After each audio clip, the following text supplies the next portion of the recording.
Yo, what's up guys, welcome back to another video. This is a reaction to the disturbing poverty crisis of the US South. And I mean, I've seen videos in the past where it sort of goes into the southern US, and I guess how there's a disparity in some areas of wealth, etc. And I guess it's always, a lot of it leads to like historical reasons, or like the country being split at a certain point, and then like the South being on catch up. Obviously, not all southern states. A lot of southern states recently, or a few southern states recently, have been like doing very well. Or maybe not recently, but over the last, 50, 60 plus years, maybe more, maybe a little bit less. Like Georgia. I don't think you could consider them southern, but like obviously Florida is a very wealthy state. And other states that maybe I'm not really too aware of. But yeah, we're going to check this out and see what this video goes into, and that's pretty much it. Links are also in the description to my Patreon, where you can see reactions that I can't post to YouTube. But let's see the disturbing poverty crisis of the US South. Is sponsored by War Thunder. This is a map of poverty rates by county in the US. Look at it for a few seconds and one thing becomes immediately clear. The poorest counties in America are mostly concentrated in these states, or what many consider the South. Overall, the region is still poor. If we compare the states that seceded from the US in 1861 during the American Civil War to the rest of the country, there is still a significant gap, with the 5 poorest states located in the South. Just look at this chart by the Census Bureau, and it's clear that the South has by far the largest share of high poverty counties in the country, with over 80% of all high poverty counties in America. 1 in 10 southern counties are high poverty, which is over 3 times the US average. But let's be clear about what we mean when we say the South, because it turns out there are a few competing definitions of the South. The simplest is the Mason-Dixon line, which defined the borders in the American Civil War. The US Census, however, includes states like Oklahoma and Maryland, which were not part of the Confederacy and aren't generally considered culturally Southern. We'll include these states for simplicity's sake, even though some viewers may not consider them as Southern. But anyway, this divide between the North and the South of the US is as old as the country itself. In 1900, it was estimated that the average Southerner earned only half of the US average income. So, what explains this gap? Well, the South has long been an agricultural society, and up to the Civil War, it was reliant on slave labor. The South mainly comprised of landowners and enslaved people, so the economic model discouraged investment and innovation, except for small exceptions like the cotton gin, a device that made faster cotton production possible. The North was more industrial, had a higher population density, and was not reliant on slave labor, stimulating innovation and economic development. The result was that most machinery and industrial equipment was produced in the North, while the South specialized in food production and raw materials. The North lacked the natural resources of the South, which encouraged it to invest in better productivity and pushed the population towards its urban centers. When slavery was abolished after the South lost the Civil War, new reasons for the North-South gap emerged. Racial segregation laws soon separated white and black citizens into living parallel and highly unequal lives, and a new economic system barely distinguishable from slavery was created. This discrimination plus opportunities in the industrialized North pushed over 6 million African Americans to migrate north between 1910 and 1970 in what was called the Great Migration, adding much to the workforce available to the already strong industry there. Over the past century, the South has undergone massive changes from these major population shifts to massive industrial investment, which I'll explain in a bit, but the South remains one of the poorest parts of the country. In fact, when you overlay the areas where slavery was most prevalent in 1860 with the poorest counties in the country, it seems to suggest the legacy of slavery lingers as high poverty. Oh wow. But before I show you... So what, these areas were always struggling, like people were always struggling in these areas no matter what? Very quickly, comprehend and it offers get that money, secure that bag, or limited time behind in income.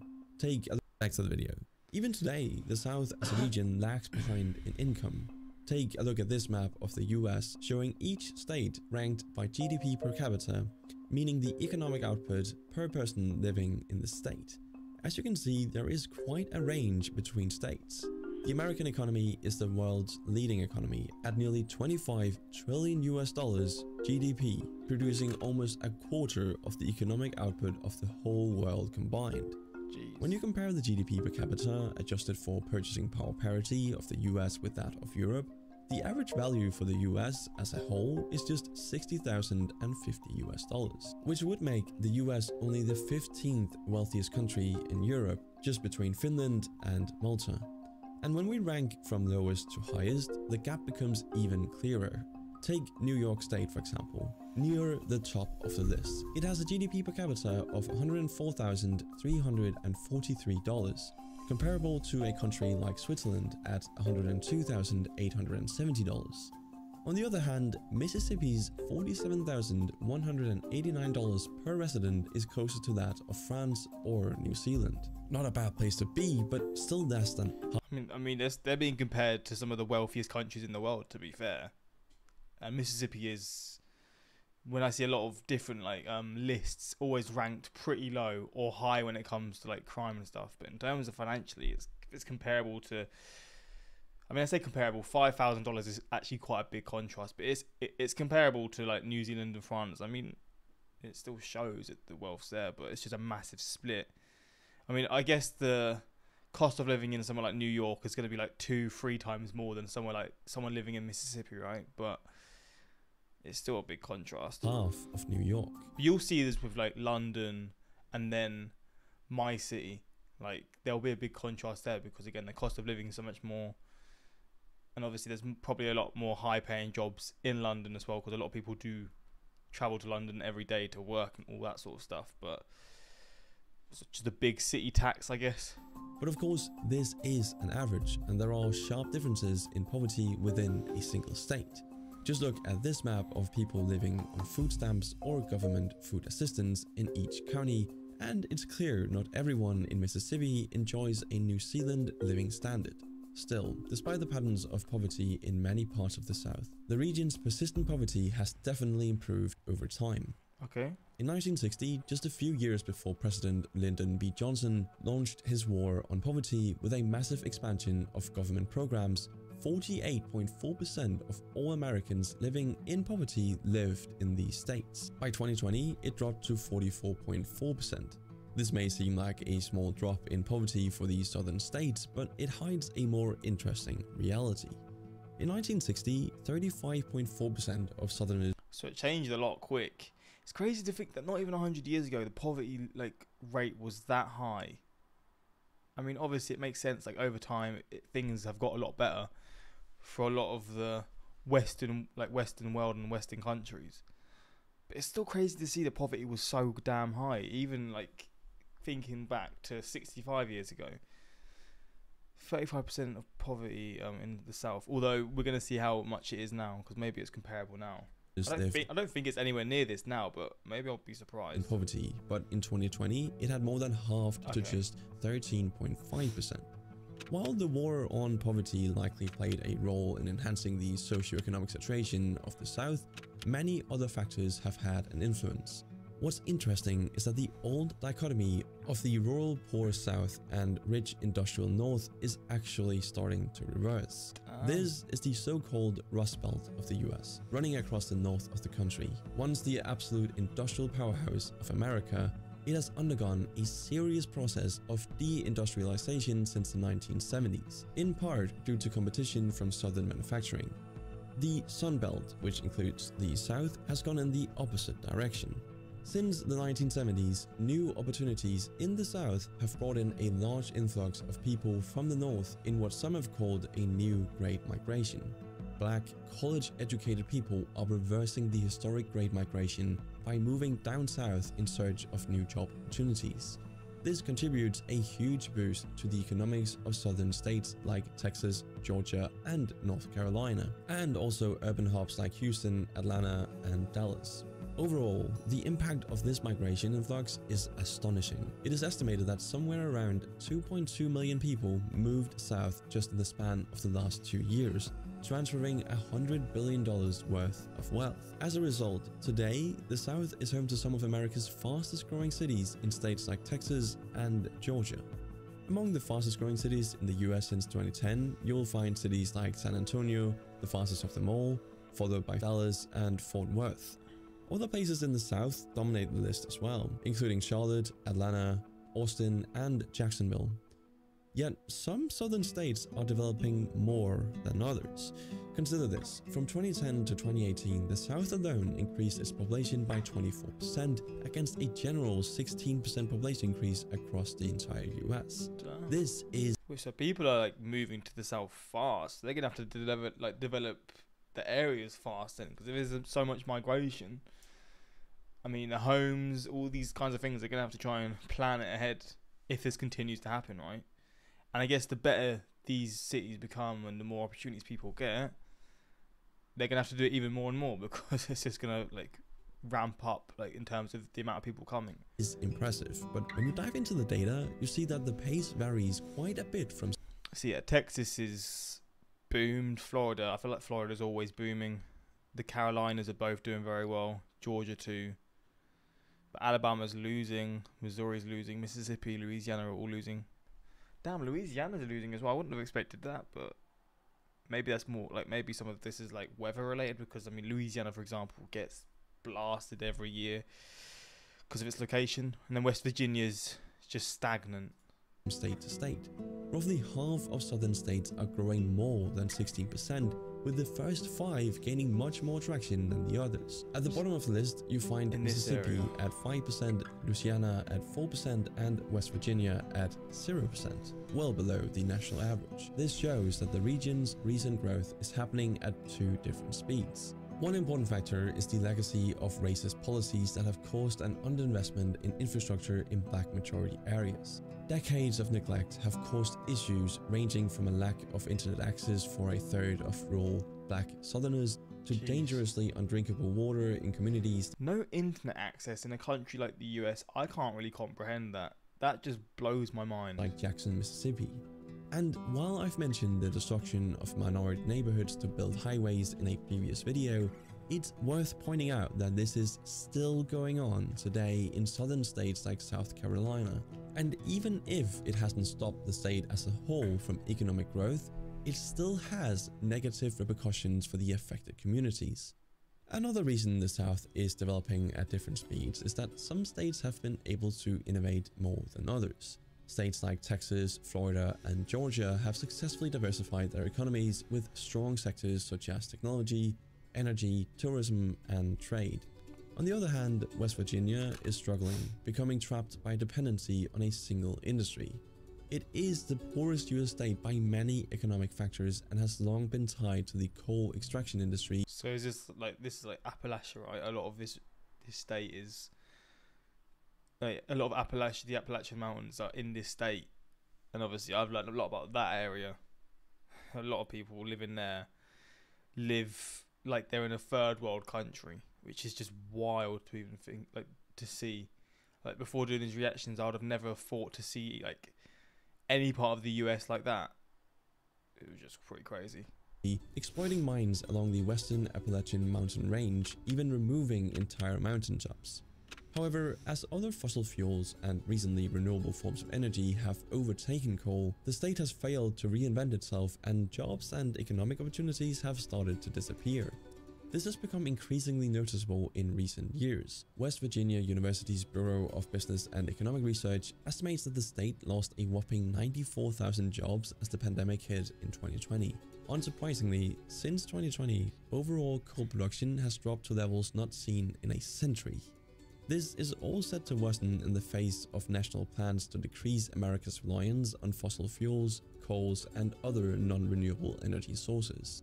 As a result, West Virginia has been frantically resorting to controversial political measures, such as pressuring banks active in the state that are disinvesting or boycotting fossil fuels. A lack of economic opportunities has therefore pushed people living in West Virginia and other poor southern states to move away, rely on social security, or settle for sporadic low-paying jobs. Sadly, this often is linked to poverty, low educational attainment, and epidemic drug abuse. The result is that West Virginia led the nation in opioid drug-related overdoses in 2017, although the situation may finally be improving. While West Virginia is a bit of an outlier economically, it's joined by several southern states like Arkansas, Alabama, and Louisiana at the bottom of education ranks. At the same time, other southern states like Florida, Virginia, and North Carolina are highly ranked, showing that the two-speed development of the South isn't limited to just economics. US News even rated Florida #1 in overall education. Still, several southern states are among the lowest in educational attainment, with only 86% of Mississippians graduating high school, only higher than, surprisingly, California and Texas. When it comes to university degrees, the divide is even clearer, with Deep South states at the bottom of the heap. But before I show you, Wait, is this another ad? Has he just got a second ad? Bro's really secure in the bag. You'll have to see that, man. Getting that money. First, so make sure not to miss it. Fair enough. 2 ads in one video. Despite the low educational figures in some states, the South's development is positive overall. The region as a whole is growing economically, with 40% of net jobs created nationally in 2016 located in a few southern states. And this is especially true for sectors not traditionally associated with the American South, like manufacturing. Virtually all kinds of industry have been developing more in the South than the North, including service sector fields such as management, education, finance, and insurance. The most striking example, though, comes from the automotive industry. Many car companies have massively invested in the South over the past 20 years. Primarily foreign manufacturers from Europe and Asia have invested billions to open up dozens of factories thanks to several factors, including state government incentives, lower energy costs, and lower concentration of labor unions. It might seem strange to Europeans how the US can be so fragmented in terms of development, but the continental US spans a size near that of Europe, with 75% of its population. This scale highlights why each US state functions almost like a sovereign nation, with its own constitution and laws. And this is how the southern states are able to attract new car factories with lower tax rates and looser labor laws. Still, some have criticized the southern economic development model of low wages, taxes, and little regulation. The Economic Policy Institute claims that the Southern model is rooted in racism and fails to promote the economic well-being of workers and families, highlighting the enduring poverty in many parts of the South. In a report, the Institute compared job growth and population growth across 4 US regions and found that Southern job growth reflects population growth, not economic growth. But while the South's economic model may be problematic for workers, that hasn't stopped corporate investment. The transition to electric vehicles promises billions in new investment, and factories in states like Georgia, Kentucky, and Tennessee, which have all been able to supplant the dependency on agriculture with a variety of new industries. Since 2018, the South has received a grand total of around $55 billion in electric vehicle-related investments. Companies like Ford, Hyundai, and Rivian invested $33 billion in 2022 alone. Lower energy costs have been a particularly important factor in these new opportunities, as the energy consumption needs of battery-making facilities can be as much as 5 times higher than a traditional auto plant. Just consider the average industrial electricity price of 8.29 cents per kilowatt-hour in Michigan, where the GM, Ford, and Chrysler are headquartered, compared to 7.01 cents per kilowatt-hour in Georgia and 6.41 cents per kilowatt-hour in Tennessee. By moving manufacturing from Michigan to Tennessee, as Ford recently planned in its Blue Oval City project, the company can save approximately 15 to 20% of the overall cost of each electric vehicle. This cost advantage is especially valuable given the spike in raw material costs for batteries due to recent geopolitical events. Just since March 2020, the cost is estimated to have grown by 140%. What's even more surprising is that the recent success of the South isn't limited to Texas or Florida. For the first time, some states are finally outgrowing a history of economic turbulence. Recently, a few southern states even overtook the North in terms of economic well-being. In 2023, for the first time in American history, these 6 southern states contributed more to the national GDP than the Northeast Washington-New York-Boston corridor, a region that was historically the economic center of the US.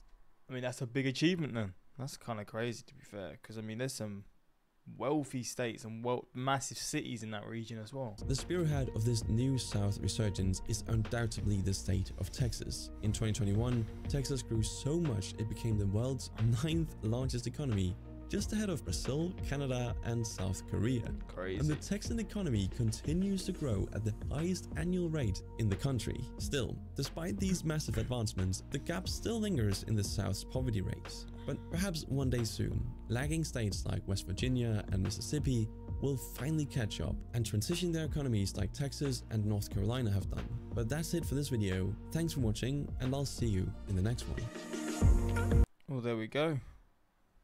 This is a pretty informative video of this, I guess, the history of this region, and I guess the prospects of what could happen in the future. Background music a bit loud, it drowned the narrating voice. But yeah, let me know your thoughts on this. I thought this was pretty interesting. But if you agree or disagree, let me know your opinions in the comments. And that's pretty much it. Until next time, like, subscribe, and peace.